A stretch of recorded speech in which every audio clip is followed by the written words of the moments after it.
حضرت شیخ بن باز رحمہ اللہ سعودیہ کے مفتی اعظم، انہوں نے فتویٰ دیا کہ رکوع کے بعد ہاتھ باندھے جائیں گے. ان سے پوچھا گیا اس کی دلیل کیا ہے؟ انہوں نے دلیل پیش کی کہ حدیث میں قیام میں ہاتھ باندھنے کا ذکر ہے، تو رکوع کے بعد جب ہم کھڑے ہوتے ہیں یہ بھی تو قیام ہی ہے نا. علامہ البانی نے اس پہ رد کیا. انہوں نے بولے تو امت کا عملی تواتر ہے ہاتھ چھوڑنا، یہ تو اجماع ہے، آپ اس اجماع کے خلاف کیسے جا رہے ہیں؟ البانی نے فتویٰ دیا نہیں، ہاتھ چھوڑا جائے گا. بات سمجھ میں آ رہی ہے؟ انہوں نے کیا کہا؟ بن باز کی حدیث کہ بھئی آپ ایسی حدیث بیان کر رہے ہو جو عملی تواتر کے خلاف ہے، امت گمراہی پہ جمع نہیں ہو سکتی. لیکن بن باز اسی رائے پہ قائم رہے.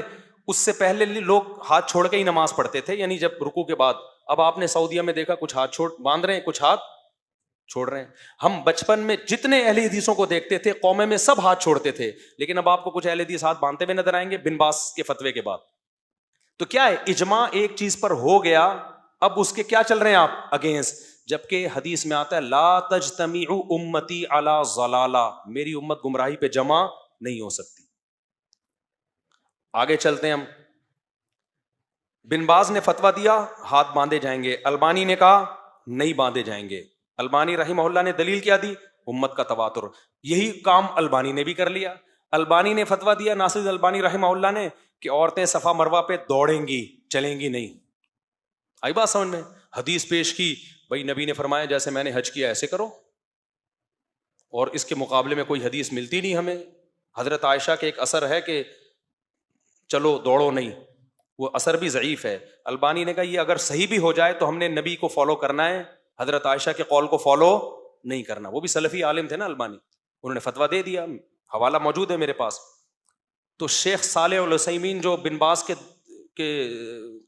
ہم اثر علماء میں سے تھے، سلفی عالم، انہوں نے وہی دلیل دی جو البانی نے بن باز کے خلاف دلیل دی. انہوں نے کہا یہ تو اجماع ہے بھائی، صدیوں سے چلا آ رہا ہے کہ عورتیں چلتی ہیں، دوڑتی بولو نہیں ہے. یہ سب تواتر عملی کے قائل ہیں، لیکن جب ان کے خلاف جاتا ہے نا وہ تواتر، پھر حدیثوں کا سہارا لیتے ہیں. بالکل یہی کام تراویح کے ساتھ ہوا ہے، بالکل 3 طلاقوں کے ساتھ بھی یہی کام ہوا ہے. 7ویں صدی ہجری تک پوری امت متفق تھی کہ 3 طلاقیں 3 ہوتی ہیں. ابن تیمیہ رحمہ اللہ نے فتویٰ دیا کہ 1 ہوتی ہے، اس پہ بہت دلائل دیے. پھر انہی کے شاگرد ابن قیم نے بھی اسی کو فالو کیا، ان کے شاگرد ابن رجب حنبلی نے بھی اسی کو فالو کیا. بعد میں ابن رجب حنبلی نے کہا بھئی یہ تو اجماع امت کے خلاف ہے. انہوں نے رجوع بھی کیا اور کہا کہ یہ اجماع امت کے خلاف ہے، کسی صحابی سے بھی ضعیف حدیث سے بھی ثابت نہیں ہے کہ 3 1 ہوتی ہیں. انہوں نے رجوع کیا، وہ قول ہمیشہ کے لیے ختم. پوری امت پھر جمع ہو گئی 3 3 ہوتی ہیں.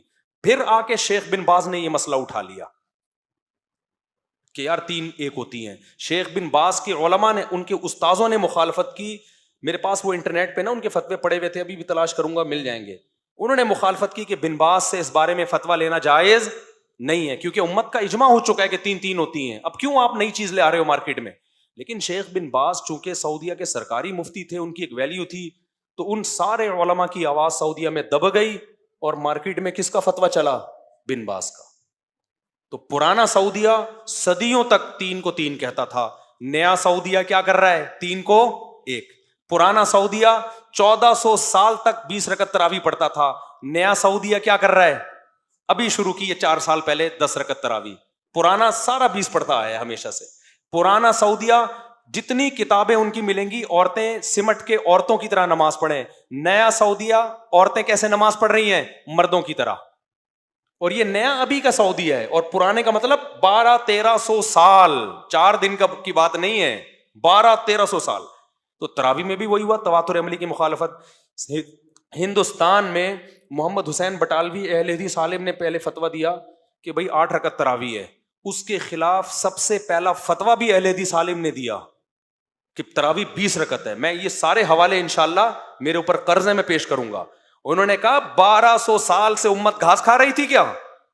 یہ اہل حدیث عالم نے مخالفت کی ہے سب سے پہلے. انہوں نے کہا لا تجتمع امتی علی ضلالہ، حدیث میں آتا ہے میری امت گمراہی پہ جمع نہیں ہو سکتی. اور دیکھو امت میں کتنے مسائل میں اختلاف ہے. بہت سارے لوگ رفع الیدین کے بغیر پڑھتے ہیں، بہت سارے رفع الیدین، بہت سارے زور سے آمین، بہت سارے آہستہ آمین. لیکن تراویح ایسی ہے، اسلام افریقہ میں گیا وہاں بھی 20 رکعت تراویح، اسلام مشرق میں گیا انڈونیشیا ملیشیا میں وہاں بھی 20 رکعت تراویح، اسلام شمال میں گیا ترکی کی طرف وہاں بھی 20 رکعت تراویح. اسلام جو ہے جنوب میں گیا، وہاں بھی 20 رکعت تراویح، اور 4 دن کی بات نہیں ہے، 1200 سال تک کوئی ایک روئے زمین پر مسجد ایسی نظر نہیں آئے گی آپ کو جہاں 20 رکعت سے 1 رکعت بھی کم ہوئی ہو. عملی طور پر ٹھیک ہے کچھ شاذ اقوال ملتے ہیں، کسی عالم نے 8 کہہ دیے، کسی حلفی نے بھی 8 کہہ دیے. عملی طور پر جو تواتر ہے نا وہ اس فتوے کو فالو کسی نے نہیں کیا 8 والے کو، تو بھائی یہ غلط ہے. جو چلا آ رہا ہے نا صدیوں سے وہ یہی ہے. تبھی سب سے پہلا 20 رکعت پہ جو فتویٰ دیا نا 20 رکعت کے خلاف جس اہل حدیث عالم نے، تو ان کے خلاف بھی فتویٰ بھی کس نے سب سے پہلے دیا؟ اہل حدیث ہی نے دیا کہ یہ تو اجماع امت کے خلاف بات کر رہے ہیں. تو میرے بھائی اب اگر آپ اس تواتر عملی کو نہیں مانتے نا تو اب فتوے آپ مزید فتووں میں چینج ہونے کے لیے تیار رہیں.